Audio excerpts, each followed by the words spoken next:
Good morning student. Online classes में I welcome to all of you.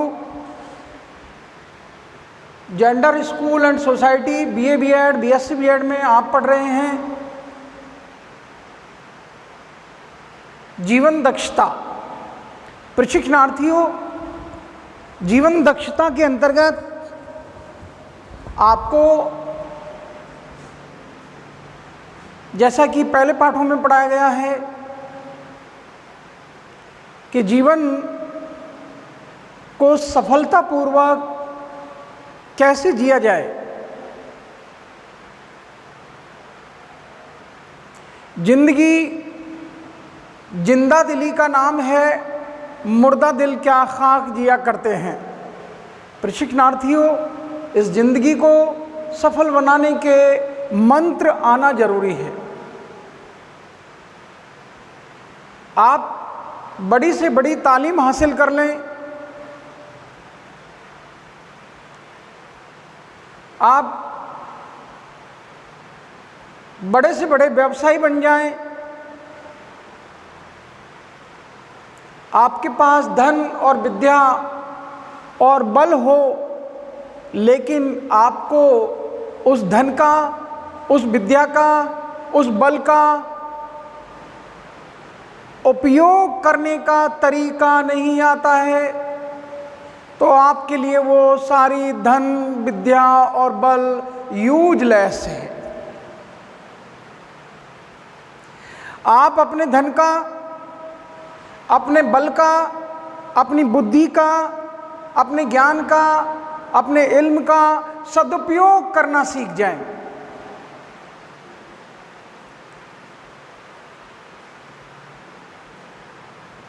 Kabirdas ji की तरह आप में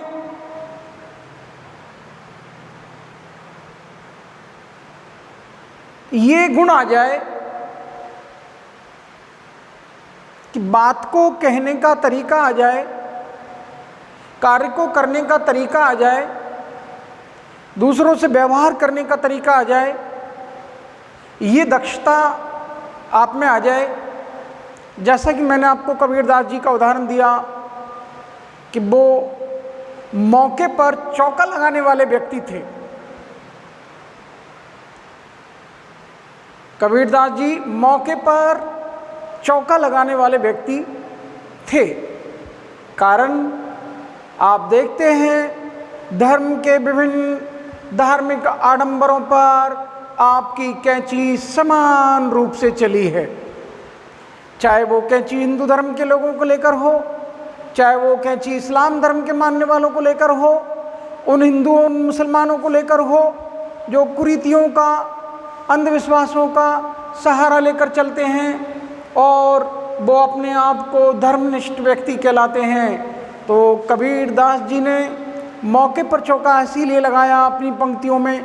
मैं आपको जानकारी दे दूं कि मूड मुड़ाए हरि मिले तो हर कोई ले मुड़ाए, और बार बार के मूड से भेड़ न बैकुंठ जाए। कुल मिलाकर रिजल्ट ये निकलता है, पंक्तियाँ इधर उधर हो सकती हैं, लेकिन वो ये कटाक्ष कर रहे हैं हिंदू संस्कृति पर, हिंदू धर्म के लोगों पर कि अगर मूड मुड़ाने से हरि मिल जाए तो ये। आगे इस्लाम धर्म के मानने वालों को कांकर पत्थर जोड़कर मस्जिद लई बनाए और ताचड़ी मुल्ला बाग दे क्या बहरा हुआ खुदा है। इस प्रकार से कबीरदास जी मौके पर चूकते नहीं हैं। प्रशिक्षणार्थियों, ये मौके पर नहीं चूकना ही आपकी दक्षता कहलाती है, स्किल है। ये स्किल आपके लिए आपके जीवन को सफलतापूर्वक जीने का आप में सलीका आ जाएगा अगर आप इस जीवन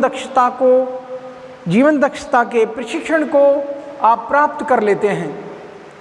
प्रशिक्षणार्थियों, जीवन दक्षता का पाठ इन देश के भावी राष्ट्र निर्माताओं के लिए इसलिए जोड़ा गया है कि ये देश के राष्ट्र का निर्माण करने वाले हैं। जो हमारी पीढ़ियाँ आएंगी उन नस्लों के लिए ये सबक सिखाने वाले हैं।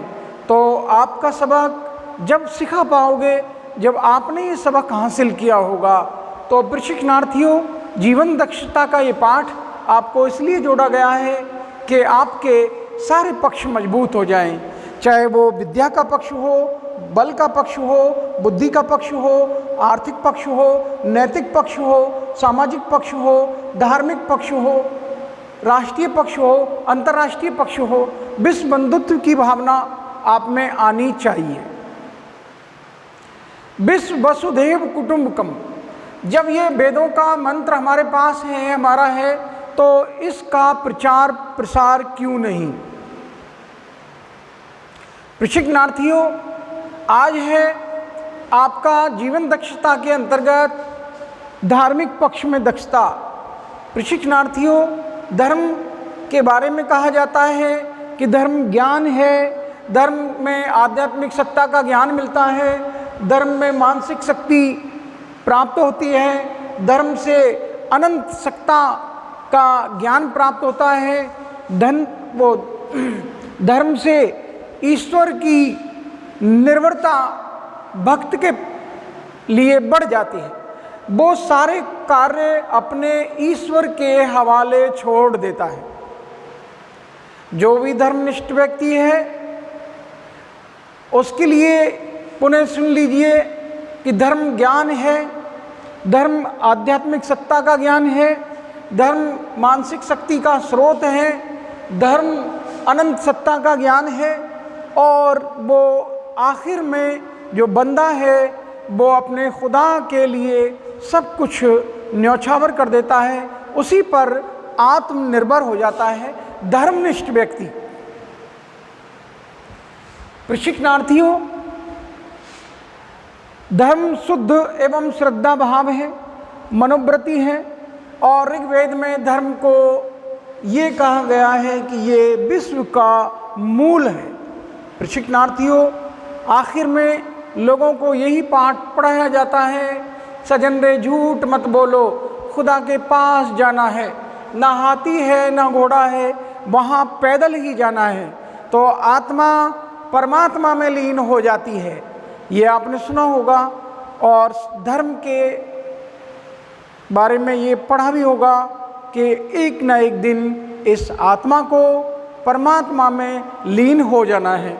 ये मृत्यु लोक है, यहाँ हम अपना रंगमंच पर कर्तव्य दिखाने के लिए आए हैं, और जो जिसका जैसा कर्तव्य है वो दिखाकर इस मृत्यु लोक से स्वर्ग लोक में चला जाएगा। ऐसा कहा जाता है कि ये आत्मा परमात्मा में लीन हो जाती है। प्रशिक्षणार्थियों, ऐसी विचारधारा धर्म की के आराध्य से वो अपना सर्वस्व अपने आराध्य के लिए, जिस इष्ट के लिए, जिस खुदा के लिए वो इबादत करता है बंदा, उस ईश्वर की आराधना और साधना करते हुए वो अपना सर्वस्व न्यौछावर कर देता है। और तो और उसके लिए ईश्वर से ज़्यादा, ईश्वर से अधिक मूल्यवान वस्तु कोई और दूसरी नज़र नहीं आती। वो यही कहता है कि जिसने देख ली एक बार तस्वीर खुदा की, वो दूसरी तस्वीर नहीं देखना चाहता। ऐसा कहा जाता है कि सूरदास जी ने एक बार छोटी उम्र में, अब किंवदंती है, कहाँ तक सच्चाई है इसकी जानकारी नहीं, लेकिन विद्वानों से सुना है तो आपकी नज़र कर रहा हूँ। सूरदास जी ने छोटी उम्र में भगवान के, ईश्वर के, खुदा के दर्शन कर लिए थे, और उन्होंने देखा कि जब मैंने खुदा को ही देख लिया है तो इस संसार को देखकर क्या करूँगा। तो सुआ लेकर और अपनी दोनों आँखें अपने हाथों से फोड़ ली। ये प्रशिक्षणार्थियों, ये आपके लिए किंवदंती हो सकती है, लेकिन ये भक्त का अनन्य प्रेम है। ईश्वर के प्रति श्रद्धा,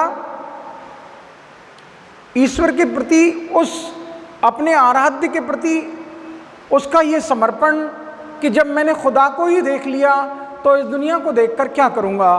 तो ऐसे कहते हुए सूरदास जी ने अपनी आँखों को अपने हाथों से फोड़ लिया।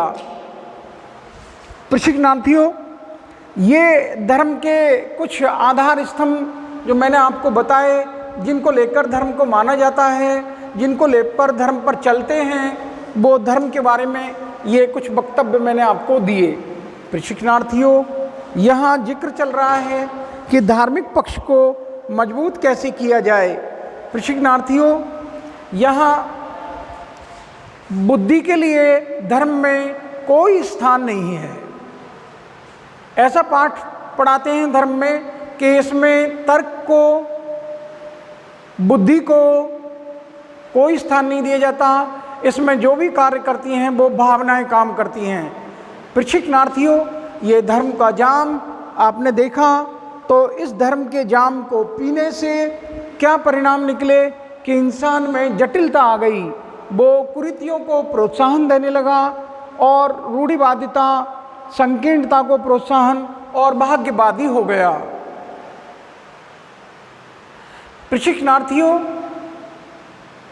जब धर्म ज्ञान है, आध्यात्मिक सत्ता का ज्ञान है, मानसिक शक्ति का स्रोत है, अनंत सत्ता का ज्ञान है और धर्म शुद्ध एवं श्रद्धायुक्त मनोवृत्ति है, जब सारा कुछ दारोमदार धर्म है, जीवन के सभी पक्ष धर्म से प्रभावित हो रहे हैं, तो ऐसी स्थिति में धर्म के होते हुए इन व्यक्तियों में जटिलता क्यों आई? ये धर्म को इतना जटिल क्यों बना दिया गया?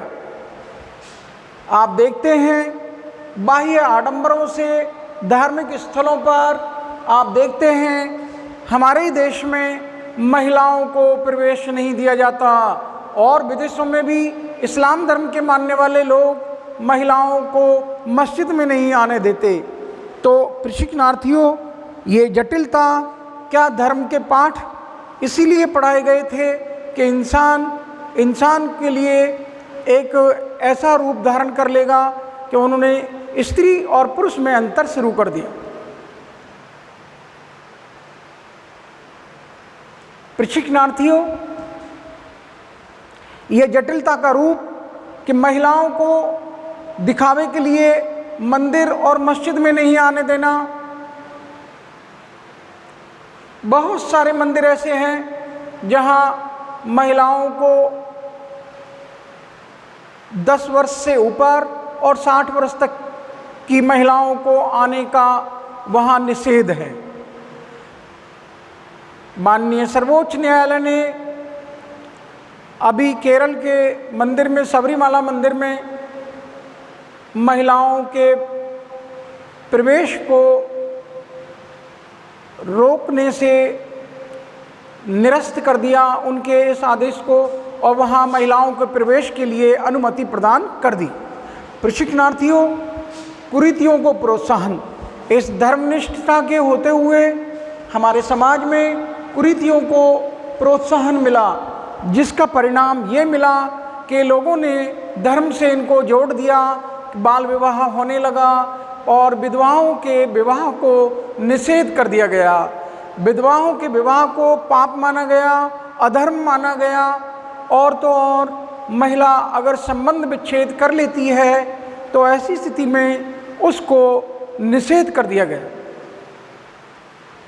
उसको अधर्म माना गया, पाप माना गया। महिलाओं को इन अधिकारों से वंचित कर दिया गया।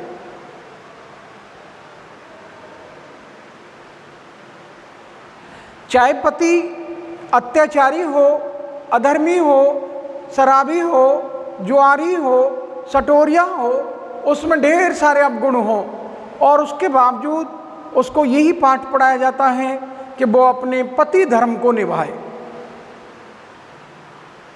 प्रशिक्षणार्थियों,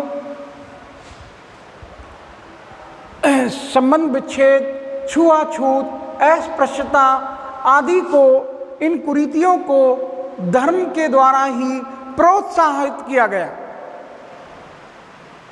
ज़्यादातर मात्रा में इस छुआछूत को, इन कुरीतियों को धर्मनिष्ठ व्यक्तियों ने ही अधिक फैलाया है। जो व्यक्ति जितने धार्मिक थे उनकी अवधारणाएं बन गई कि शूद्र के परछाई नहीं पड़नी चाहिए, शूद्र के कानों में वो वेदों के मंत्र नहीं पढ़ने चाहिए, ऐसा इन लोगों ने शगुफा बना लिया। प्रशिक्षणार्थियों, ये बाल विवाह, विधवा विवाह, विधवाओं के विवाह को निषेध किया गया, बाल विवाह प्रथा को चालू किया गया और संबंध विच्छेदों करने वाली महिलाओं को हे दृष्टि से और पाप माना जाता है, अधर्म माना जाता है। ये धर्म का कैसा रूप है? प्रशिक्षणार्थियों, बात है कि धार्मिक पक्ष में दक्ष कैसे हों? जब तक इन कुरीतियों को प्रोत्साहन मिलता रहेगा धर्म के द्वारा या धार्मिक चश्मे के द्वारा, तब तक हमारा धार्मिक पक्ष मजबूत नहीं हो सकता। प्रशिक्षणार्थियों, धार्मिक पक्ष की मजबूती के लिए यही है कि हमको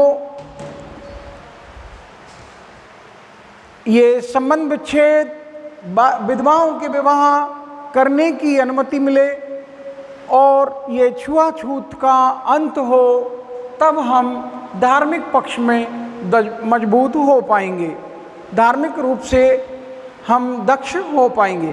प्रशिक्षणार्थियों, रूढ़िवादिता, रूढ़िवादिता ऐसी है कि मैं आपको पहले भी पढ़ा चुका हूँ कि धार्मिक पक्ष में मात्र भावनाओं को महत्व दिया जाता है, अंधविश्वासों को महत्व दिया जाता है, लेकिन बुद्धि और तर्क को धर्म में कोई स्थान नहीं दिया गया।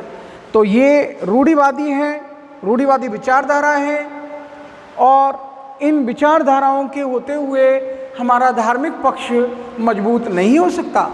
प्रशिक्षणार्थियों, संकीर्णता को प्रोत्साहन, धार्मिक पक्ष के द्वारा संकीर्णता को भी प्रोत्साहन मिलता है। कुछ लोग अपने समाजों को महत्व देते हैं, अपने धर्म को महत्व देते हैं, अन्य समाजों को और अन्य धर्म के मानने वालों को वो प्रोत्साहित नहीं करते, बल्कि एक दूसरे धर्म के मानने वालों को, अपने से विपरीत धर्म के मानने वालों को लोग आपस में हतोत्साहित करते हैं, नीचे दिखाते हैं। ये संघर्ष की स्थिति धर्म ने तो नहीं सिखाई, धर्म का तो पाठ नहीं था। प्रशिक्षणार्थियों, भाग्यवादिता, धर्म का एक रूप ये भी है कि धर्म में वो अपने आराध्य के लिए अधिक से अधिक समर्पित भाव रखता है, अपना सर्वस्व न्यौछावर कर देता है, वो हर कुर्बानी देने को तैयार है और वो अपने आराध्य के लिए सारी कुर्बानियाँ देने को तैयार हो जाता है। बहुत सारे पाठ भरे पड़े हैं धार्मिक कुर्बानियों को लेकर। इस्लाम धर्म में अपने पुत्र की कुर्बानी का, इस्लाम धर्म में जो बकरा ईद का, यहाँ ईद उल जुहा का जो पर्व मनाया जाता है, उस पर्व पर वो उन्हीं की याद में है कि इब्राहिम नाम के पैगंबर ने वो अपना सर्वस्व न्यौछावर कर दिया। इब्राहिम अलैहिस्सलाम नाम के पैगंबर हुए हैं और उनके पुत्र हुए इस्माइल। तो इस्माइल की बलि कुर्बानी देने के लिए वो आतुर हो गए अपने ईश्वर को, अपने खुदा को खुश करने के लिए। प्रशिक्षणार्थियों, तो धर्म में व्यक्ति अपना सर्वस्व न्यौछावर कर देता है, वो अपने आप को सरेंडर कर देता है, समर्पित कर देता है। वो आतुर है, व्याकुल है उसकी आत्मा उस परमात्मा को पाने के लिए, लेकिन ये आत्मा, ये परमात्मा का चक्र इंसान को भाग्यवादी बना देता है। वो भाग्यवादी बन गया है और ईश्वर के लिए अपना सर्वस्व न्यौछावर कर देता है और वो ये समझता है कि जो कुछ हो रहा है वो ईश्वर के द्वारा ही हो रहा है। ऐसी स्थिति में वो व्यक्ति भाग्यवादी बनकर बैठ जाता है और आप देखते हैं कि ये धर्म का एक रूप है कि इंसान को भाग्यवादिता की ओर धकेल देता है। प्रशिक्षणार्थियों, मैं यहाँ धर्मों की बुराई करने के लिए नहीं आया, बल्कि आपको धर्मनिष्ठ व्यक्ति और कर्तव्यपरायण व्यक्ति या आपके धार्मिक पक्ष को मजबूत कैसे किया जाए, इस बात के लिए मैं आपसे चर्चा कर रहा हूं।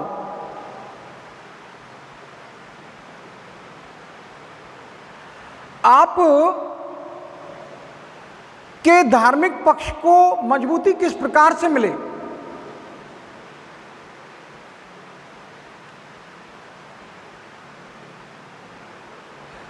उद्देश्य यह है कि भाग्यवादी बनकर एक जगह बैठे रहने से क्या यह संसार चल पाएगा? तो भाग्यवादिता के साथ साथ कर्म की ओर भी ध्यान देना है।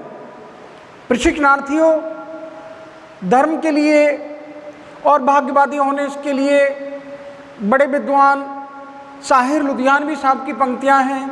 मैं आप जैसे विद्वानों की नज़र करता हूँ। संसार से भागे फिरते हो, भगवान को तुम क्या पाओगे? अपमान रचेता का होगा, रचना को अगर ठुकराओगे। ये पाप है क्या, ये पुण्य है क्या, रीतों पर धर्म की मोहरें हैं। हर युग में बदलते धर्मों को तुम कैसे आदर्श बनाओगे? प्रशिक्षणार्थियों, ये पंक्तियां उन भाग्यवादी व्यक्तियों के लिए जो धर्म का चोला पहनकर वो अपने आप को धर्मनिष्ठ व्यक्ति मान रहे हैं, समझ रहे हैं और वो इस गलतफहमी में चल रहे हैं कि वो धर्म के मार्ग पर हैं।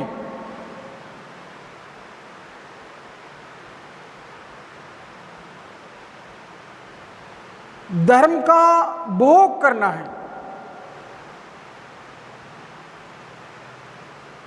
धर्मनिष्ठ होने के लिए धर्म का उपभोग करना आपसे आना चाहिए।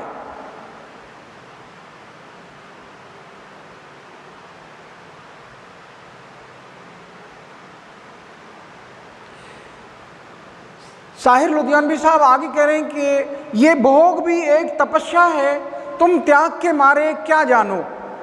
ये भोग भी एक तपस्या है, तुम त्याग के मारे क्या जानो।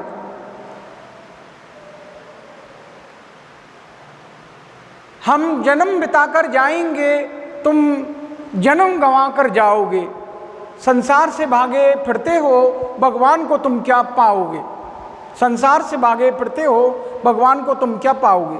प्रशिक्षणार्थियों, मकसद उद्देश्य यही है कि आपको धर्म का, धार्मिक पक्ष का उपभोग करना आ जाए। आपको अपने धर्मनिष्ठ होने का, आपको अपने धार्मिक कर्तव्यों के पालन का तरीका आ जाए, जिससे कि आप अपने धर्म का सम्मान तो करो ही, साथ ही अन्य धर्म के मानने वालों का भी सम्मान करो। आप में सर्वधर्म समभाव की भावना लाना उद्देश्य है। प्रशिक्षणार्थियों, ये धर्म के संकुचित रूप को, ये संकीर्णता को जो प्रोत्साहन मिला है, ऐसे साहित्यों को जो आपके लिए संकीर्ण विचारधारा वाले साहित्य हों, आपको संकीर्णता की ओर जो धार्मिक भावनाएं धकेलती हों, वो त्यागनी है। प्रशिक्षणार्थियों, मैं आपके लिए आपके धार्मिक पक्ष को किस प्रकार मजबूती प्रदान की जाए, इस उद्देश्य को लेकर यहाँ चर्चा कर रहा हूँ कि आपका धार्मिक पक्ष किस प्रकार से मजबूत हो। आपको धार्मिक पक्ष में मजबूती प्रदान करने के लिए हमको किस प्रकार से आपको प्रशिक्षित करना है, उद्देश्य ये है। प्रशिक्षणार्थियों, यहाँ आपसे चर्चा हो रही है धार्मिक पक्ष में दक्षता की। प्रशिक्षणार्थियों, आपके धार्मिक पक्ष को मजबूती प्रदान करने के लिए यही है कि आपका धार्मिक पक्ष किस प्रकार मजबूत किया जा सके। यहाँ मैंने आपको इन कुरीतियों से दामन छुड़ाने के लिए, इन जटिलताओं को त्यागने के लिए, इस रूढ़िवादिता और संकीर्णता को प्रोत्साहित करने के लिए और भाग्यवादिता के सहारे बैठे रहने के लिए, इन सब के बारे में मैं आपसे चर्चा कर रहा हूं कि जब तक हम इन पक्षों को, धार्मिक पक्ष का जो चोला उड़ा रखा है, उस चोले को खोलकर नहीं देखेंगे, हमारा धार्मिक पक्ष मजबूत नहीं हो सकता। हम अपने धार्मिक पक्ष को मजबूत तब कर पाएंगे जब हम अपने अंतर्मन में झांक कर देखेंगे। आपकी आंखें साबुत वाली हैं, यही तो फूटी हैं। आपके हिये की भी फूट गई क्या? भाई कुछ लोगों ने कहावत बना रखी है कि आप अंधा बांटे रेवड़ी घर घरकों को दे, और भाई मेरा निवेदन ये है कि सूजतों की फूट गई हैं जो मांग क्यों ना ले। अंधा बांटे रेवड़ी घर घरकों को दे, और मेरा निवेदन यह है कि सूजतों की फूट गई है, मांग क्यों ना ले। तो क्या आपकी सूझ नहीं है कि इन जटिलताओं को, इन कुरीतियों को, इन रूढ़िवादिताओं को और इन संकीर्ण विचारधाराओं को, इन भाग्यवादिताओं को आप जांचें, परखें, सोचें, समझें। प्रशिक्षणार्थियों, जब तक हम इन पक्षों की जांच पड़ताल नहीं करेंगे, हाई लेवल का इन्वेस्टिगेशन करना है आपको, सीबीसीआईडी की जांच से काम नहीं चलेगा।